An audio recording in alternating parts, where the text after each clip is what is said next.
আত্রাই থানার মানুষ যেভাবে আঞ্চলিক ভাষায় কথা বলে। কোথায় যাচ্ছ? কোনটি যাত্তু? আজ তুমি যাও, কাল আবার কথা হবে। আজকে তুই যা, কালকে কথা কমনি। তোমার মা তোমাকে ডাকছে, তুমি শুনতে পাচ্ছ না? তোর মা তোকে ডাকিতে, তুই শোনা পারত না? মাঠে ছাগল বাঁধা আছে, নিয়ে আসো। পাতারাত বরকি বান্ধা আছে, লিয়ে আসে গা। আজ আমাদের বাড়িত অনেক মেহমান আসবে। আজ আমার বাড়িত মেলা কুটুম আসবে। মা খেতে দাও, খিদে পেয়েছে। মা ভাত দে, খিদে লাগিছে। পাশের বাড়িতে কি যেন হয়েছে, অনেক চিৎকার চেঁচামেচি শোনা যাচ্ছে। ওই বাড়িত কিবা হসে, মেলা জুড়ে জুড়ে কথা করতে শোনা যাচ্ছে। ওই বাবুটা কত সুন্দর না, ওই ছোলটা কত সুন্দর লয়। আজ আমি বাবার বাড়ি যাব। আজকে আমি বাপের বাড়ির যাবো।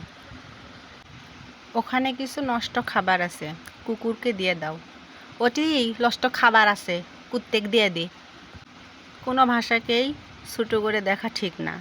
যে যার ভাষায় সে ঠিক আছে। আজ এ পর্যন্তই। আল্লাহ হাফেজ।